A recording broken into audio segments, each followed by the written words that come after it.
Hi, Brian Kaufman here, a doctor turned patient with CLL, and we're at the CLL Research Consortium. It meets twice a year to discuss the most innovative research, the most cutting-edge research that's happening in CLL, and this time the meeting is following a patient meeting in San Diego, California. Dr. Byrd, you want to introduce yourself? Hi, I'm John Byrd. I'm the Director of Hematology at Ohio State and a clinical and laboratory investigator that works in the area of CLL. So, Dr. Byrd, we were going to talk a little bit about how drugs get to market and the role of the FDA, what they're looking for, clinical trials. Could you kind of walk us through that? Sure.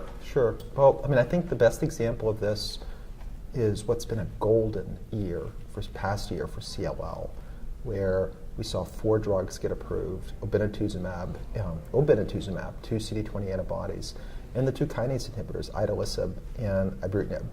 And drugs typically go through preclinical testing and then phase 1 testing, where the drug is given to try to identify a safe dose, and then testing to be sure that it works at a dose, and then finally proving it to a standard therapy.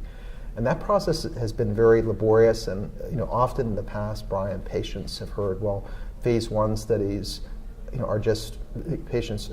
Patients often come, well, I'm being a guinea pig, or I'm a lab rat, because it's not going to benefit me. And in the phase 1 studies with all of these drugs that were approved that are targeted towards something that are in CLL, there were a good bit of responses seen, and that persisted through all of the studies.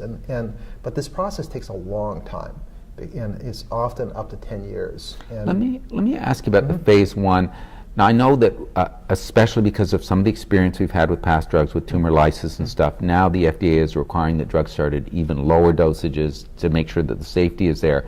But when they may be safe, but you may not got efficacy. So what happens if you're one of those early patients? Do they keep pushing up the dose to you get to see if there's active? If you start at 1 dose and they find out in a cohort later that a higher dose is also safe but is effective, and maybe the low dose is safe but not effective, what happens to those early, the first or second people who sign on to a phase 1 trial? Yeah, that's a great question, and it really varies upon the trial.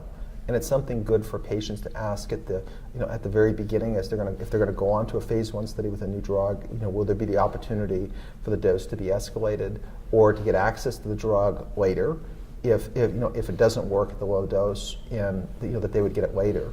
And at our center, those are really the only type of phase 1 studies that we'll participate in, because I think patients that go on trials are very special. They're sacrificing, they're taking a risk for others. They're hoping to benefit, but for others.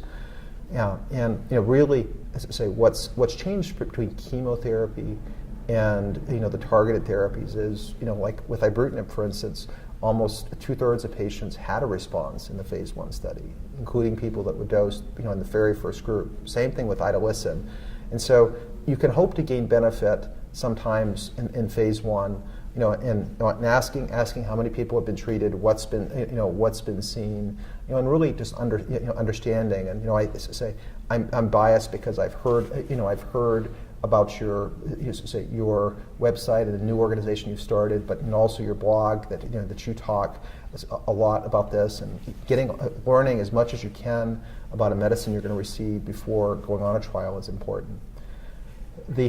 What's been really exciting, and at the AACR meeting where it just finished in Philadelphia, the FDA had a session describing drugs that were approved this year for breakthrough approval. And there are 2. So explain that to us, what breakthrough is exactly. Yes. So breakthrough is where the FDA looks at something and basically says, we don't need a statistician or a big number of patients to tell that this is going to really be a medicine that helps patients. And so they identify that, and it can be after a small number of patients are treated, as was the case with ibrutinib and idelalisib, where most of the patients were responding, where the pharmaceutical company will contact them, they will look at the data, the FDA will look at the data, and they'll say, yes, that's breakthrough. And by saying it's breakthrough, the company can shortcut a lot of the red tape. They can interact with the FDA back and forth, continuously asking questions, and really move the approval process a lot quicker. And ibrutinib is a great example, as is idelalisib. Both of those entered trials in 2008, 2009, and they were approved in half the time that it would typically take a drug to be approved. And when the FDA really gets behind a drug, and I can say this personally for ibrutinib because I was involved in that program. You remember when the government shut down? Right, I remember. Yes, the yeah. The only people, and I would get them into trouble for saying their names probably, that were working in the government were sort of there working to do the work to get ibrutinib approved quicker. They were reviewing the data at the FDA. So that just sort of tells the commitment of that group toward moving new drugs forward. And this whole approval process, I think, for really important drugs is going to be a paradigm-changing approach as we move into not only CLL but other types of cancers where we have targeted drugs that really make a big difference for patients. Now, I've seen on the label where, like ibrutinib was approved on phase 2 data, which is this unusual kind of breakthrough, smaller studies, not compared to standard of care, but it was a provisional approval. That's correct. Then the FDA comes up with that so more patients can get access to a drug earlier while the definitive studies are being done, and that was done with ibrutinib. That's been done with a lot of medications. And I think something that the new clinical trials with agents like ibrutinib and other things will be looking much closer at is clinical equipoise. And even with ibrutinib, they came out and said, with the RESONATE study, which was comparing ofatumumab to ibrutinib, that the company modified that to allow crossover because, as we've talked before, randomized studies are important to get drugs approved, but the patients who participate in studies who get the standard therapy shouldn't be punished by not being given access to the drug, the more active drug, after they hit the endpoint. Say the ofatumumab treated patients in the phase 3 study, who were initially not given access to ibrutinib, and so I think as we move forward with clinical trials, coming up with novel designs where say the patients who participate in the trial should be able to get access, if not early, late. To the new agent. All right. Any other thoughts about how trial design needs to be modified, is being modified in terms of getting drugs to market quicker?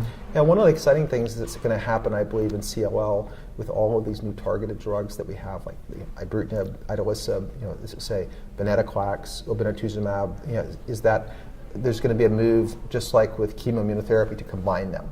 And when we combine them, we can get to where disease is not detectable, and potentially, so you're MRD negative or minimal residual disease negative, and this is determined by, unfortunately, doing CAT scans, doing blood tests, doing a bone marrow, and showing there's no evidence of CLL.